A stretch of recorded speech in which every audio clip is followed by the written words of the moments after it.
Selamat datang di Jalan-Jalan Malam.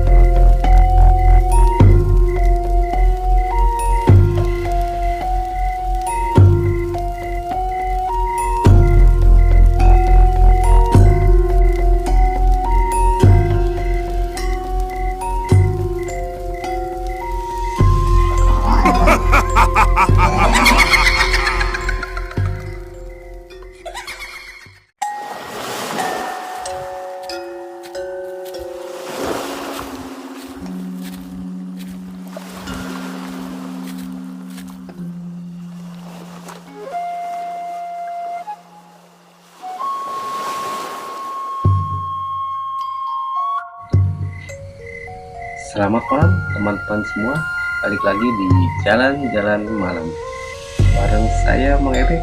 Di sini kita bakal jalan bareng, bukan ke tempat ramai, tapi ke sisi gelap malam yang menyimpan kisah yang tidak semua orang kuat buat dengar sendirian. Malam ini saya mau bawain cerita dari sebuah desa di pesisir Jawa Tengah. Kisah ini bukan tentang hantu biasa, tapi tentang cinta yang melampaui batas dunia manusia. Namanya Ningrum, perempuan cantik yang dicintai oleh bangsa jin. Jadi sebelum kita mulai, jangan lupa klik tombol subscribe, like, dan aktifkan loncengnya. Karena di sini setiap malam punya cerita. Kalau kamu udah siap, mati lampu, pasang headset kamu, dan rasakan dinginnya malam bersama saya.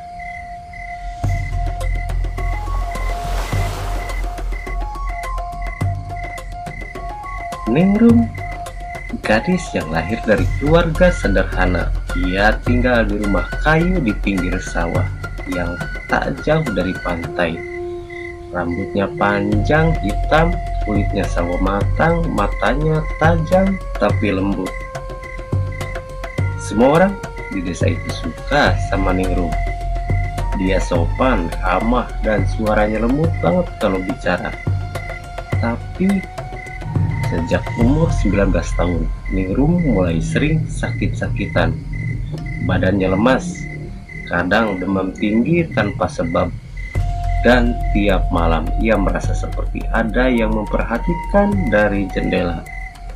Pernah satu malam ibunya mendengar suara Ningrum bercakap pelan di kamarnya. "Jangan pergi dulu, aku senang kamu datang." Tapi saat pintu dibuka, Ningrum sudah sendirian.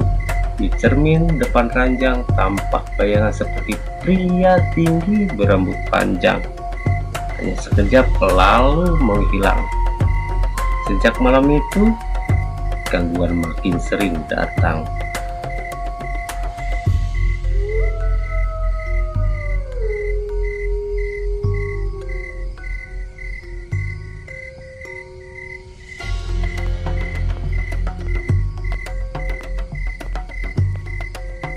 Malam Jumat Kliwon, bulan purnama besar menggantung di langit. Ningrum terbangun dari tidur. Ia merasa tubuhnya berat tapi tidak bisa bergerak. Dari ujung kaki terasa dingin, seperti ada sesuatu yang melata naik arah ke dadanya. Di telinganya terdengar suara napas berat dan memburu. Dan bisikan lirih.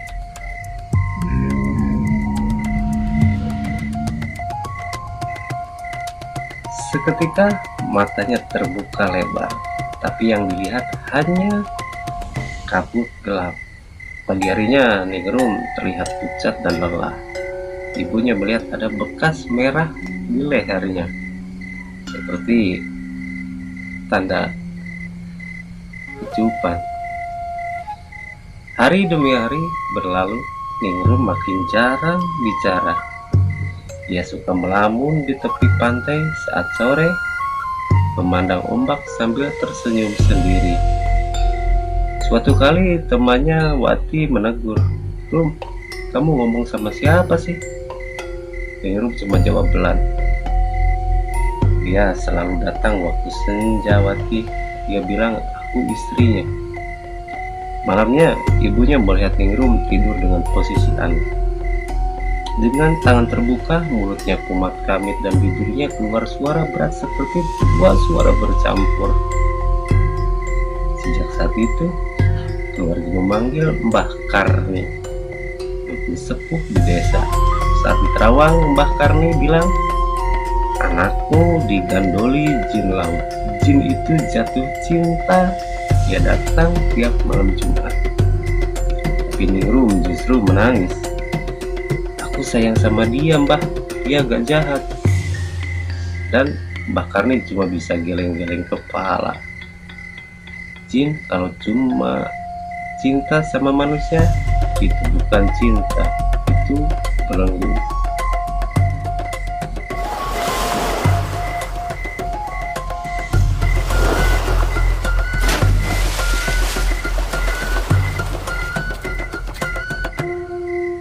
Dua bulan setelah itu perut Ningrum mulai membesar. Orang-orang berpikir Ningrum busung lapar, dan ada juga yang katanya Ningrum mungkin hamil. Tapi yang menerka hamil siapa suaminya? Tak ada yang tahu. Saat diperiksa ke bidan, hasilnya aneh. Tidak ada detak jantung janin, tapi perutnya terasa hidup. Kadang terasa seperti ada sesuatu yang menggunung di dalamnya. Ningrum bilang bayi di dalamnya bisa bicara di dalam mimpi. Ibu aku dari dunia lain, tapi aku tetap anakmu. Ibunya menangis, ayahnya hampir gila, menahan malu. Tapi Mbah Karni datang lagi, membawa bunga melati, daun kelor, dan air laut yang sudah dibacakan doa. Kalian harus kuat, katanya, karena kalau ini benar-benar anak jin, kelahirannya tidak akan sama seperti manusia.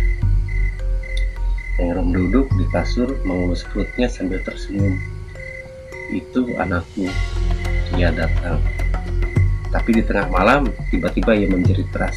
Tubuhnya kejang dan di perutnya terlihat gerakan seperti ular berputar.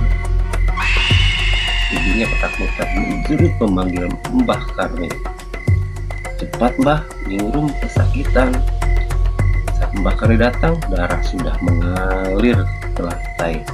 Tapi anehnya perut Ningrum mendadak kempes. Janin itu hilang.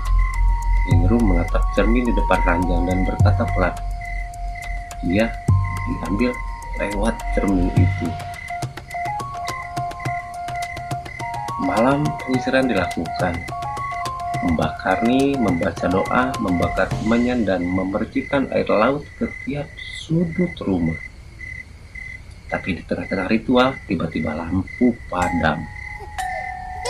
Suara bayi menangis kerap dari atap rumah, keras. Dan ada bayang hitam besar muncul di belakang Ningrum. Mbah Karni terus membaca doa, tapi tubuh Ningrum tiba-tiba melayang setengah meter dari lantai. Rambutnya terurai, matanya putih semua. Lalu ia jatuh pingsan. Saat sadar, 3 hari kemudian Ningrum bilang pelan, dia sudah pergi, tapi dia janji bakal datang kalau aku menikah dengan manusia. Tahun demi tahun berlalu, Ningrum berusaha hidup normal. Dia menikah dengan seorang nelayan bernama Darto. Tapi malam pertama pernikahan mereka berubah jadi mimpi buruk. Suara ombak menggema keras sampai ke dalam rumah. Dan tiba-tiba Darto pingsan. Tubuhnya dingin. Ningrum duduk di pojok kamar memeluk lututnya sambil berbisik. Dia datang lagi, anakku sudah besar. Suara malam kembali tenang, ada desir ombak dan angin lembut. Setelah malam itu Ningrum hilang tanpa jejak. Warga desa mencari berhari-hari, tapi hanya menemukan kain jarik dan gelang peraknya di tepi pantai. Kata orang, di malam tertentu di pantai itu sering terlihat perempuan cantik berjalan pelan di tepi air. terus perutnya yang sedikit membesar. Kadang terdengar tangisan bayi samar datang dari arah laut. Dan begitulah teman-teman, kisah Ningrum, cinta yang datang dari dunia lain yang berakhir jadi misteri tak berujung. Kadang bukan hantu yang paling menakutkan, tapi cinta yang salah tempat. Terima kasih sudah menemani saya malam ini di jalan-jalan malam. Jangan lupa kalau kamu suka cerita seperti ini, klik subscribe, kasih like, dan bagikan ke teman-teman kalian. Karena setiap malam selalu ada kisah yang belum selesai. Saya Mang Ebek pamit undur diri dari malam ini. Sampai jumpa di cerita berikutnya, dan ingat, sebelum tidur malam ini tutup cerminmu rapat-rapat. Salam jalan-jalan malam.